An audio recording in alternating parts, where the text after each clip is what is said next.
Assim como um médico pode dizer que provavelmente não existe um único ser vivo que seja completamente saudável, então qualquer um que realmente conheça a humanidade poderia dizer que não existe um único ser humano que não abrigue secretamente uma inquietação, um conflito interno, uma desarmonia, uma ansiedade sobre algo desconhecido ou algo que ele nem ousa tentar saber. Uma ansiedade sobre alguma possibilidade na existência ou sobre si mesmo, algo que ele não pode explicar. O título A Era da Ansiedade, do poema de W. H. Auden, de 1947, é certamente uma das frases mais apropriadas para capturar o espírito dos tempos. Transtornos de ansiedade são os problemas psicológicos mais comuns hoje em dia. Mas mesmo para aqueles que não sofrem de um distúrbio, sentimentos moderados de ansiedade geralmente perduram em segundo plano durante a maior parte do tempo. A maioria é da opinião de que a ansiedade é um estado emocional que não oferece nenhum valor positivo e, portanto, muitos tentam aliviar seus sentimentos ansiosos por meio de atividades frenéticas, estimulando distrações ou uma mistura de drogas farmacêuticas e recreativas. Aqueles que passaram algum tempo estudando essa emoção, no entanto, perceberam que o papel que a ansiedade exerce em nossas vidas não é tão cortante e seco. Não há dúvida de que o problema da ansiedade é um ponto nodal no qual convergem as mais diversas e importantes questões. Um enigma cuja solução lançaria uma torrente de luz sobre toda a nossa existência mental. Neste vídeo, tentaremos esclarecer o problema da ansiedade recorrendo às ideias do grande filósofo e teólogo dinamarquês Søren Kierkegaard. Para entender a ansiedade, é útil contrastá-la com o medo, ambos respostas emocionais a ameaças percebidas. No entanto, os tipos de ameaça que desencadeiam essas emoções diferem. O medo geralmente é desencadeado por uma ameaça que é conhecida por nós e localizada em algum objeto ou situação externa.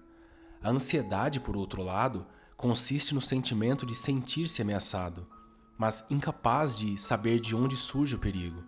A fonte de nossos medos geralmente pode ser localizada, mas a ansiedade, nas palavras de Rollo May, nos ataca de todos os lados ao mesmo tempo. Assim, o medo aguça os sentidos e nos prepara para uma reação de fuga ou de luta, enquanto a ansiedade, dada sua causa desconhecida, paralisa os sentidos, inibe a ação e nos deixa indiferentes sobre como diminuir nosso desconforto. Por causa da desorientação envolvida, lidar com a ansiedade severa é uma experiência agonizante. A maioria das pessoas, no entanto, é poupada das torturas da ansiedade severa, mas poucas conseguem escapar da forma mais branda de ansiedade, que permeia o pano de fundo de nossa existência diária. Para diferenciá-la da ansiedade severa, essa forma mais comum é às vezes chamada de angústia, ou ansiedade existencial. Em vez de tentar aliviá-la, Søren Kierkegaard a considera um ingrediente indispensável em uma vida com potencial pleno. Se o homem fosse um animal ou um anjo, ele não seria capaz de ficar ansioso. Já que ele é animal e anjo, ele pode estar ansioso. E quanto maior a ansiedade, maior o homem. Em seu livro O Conceito de Angústia, Kierkegaard sugere que nossa capacidade de sentir a ansiedade existencial surge com o nascimento da autoconsciência.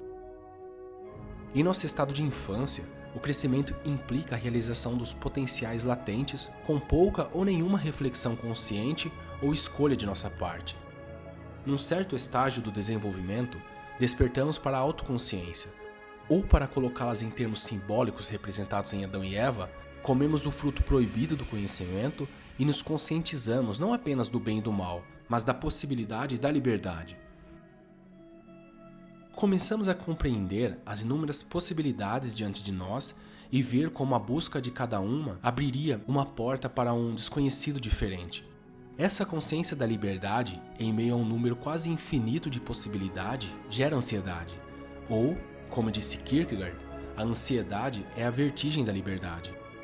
Kierkegaard compara a tontura sentida diante da possibilidade limitada com um homem parado na beira de um penhasco sobre um abismo. Junto com o medo de cair acidentalmente em sua morte, ele sente a ansiedade ao perceber que está livre para pular. Diante de todas as possibilidades da vida, nós também estamos em um penhasco metafórico sobre um abismo. cientes da possibilidade alarmante de poder. Entendemos que a nossa liberdade em face da possibilidade ou a nossa capacidade de saltar, se assim o escolhermos, o que garante o controle sobre o nosso destino. Somos atraídos pelo poder que nos concede, mas repelidos pelas exigências e confusões que nos impõe. E assim, muitas vezes, tendemos a nos afastar da liberdade e a negar a sua existência. Ou, como disse Kierkegaard, compreendemos a finitude. Vivemos como se o mundo e a nossa situação estivessem ligados e imunes à mudança. Isso pode servir ao propósito de aliviar a ansiedade, mas isso ocorre ao custo de nosso crescimento. Para avançar na vida, requer estar aberto a possibilidades, mas isso implica experimentar a tontura da ansiedade. Sem a capacidade de coexistir com a ansiedade e agir na presença dela, não seríamos capazes de correr riscos, explorar o desconhecido e determinar os limites de nossas capacidades. Nós seríamos incapazes de permanecer abertamente em direção ao futuro e escolher entre as possibilidades que aparecem diante de nós. Nem poder utilizar o nosso poder para criar novas possibilidades que nunca antes viram luz do dia. Aprender a conhecer a ansiedade é uma aventura que todo homem tem que afrontar. Ele, portanto, que aprendeu corretamente a ter ansiedade, aprendeu o mais importante. Mas se decidimos fugir da nossa liberdade na tentativa de nos libertarmos da ansiedade, evitando as possibilidades que nos são impostas, sucumbiremos ao desespero. Uma vida sem possibilidades e liberdade é estéril, gera estagnação e nos tira a esperança de um futuro melhor. Portanto, como a possibilidade e a liberdade só são possíveis com a ansiedade presente, seria prudente seguir o conselho de Kierkegaard e aprender a ficar ansioso da maneira correta.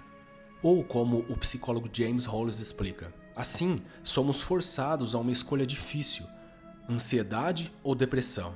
Se seguirmos adiante, como insiste nossa alma, podemos ser inundados de ansiedade. Se não avançarmos, sofreremos a depressão, a pressão do propósito da alma. Numa escolha tão difícil, é preciso escolher a ansiedade, pois a ansiedade é, pelo menos, o caminho do crescimento pessoal.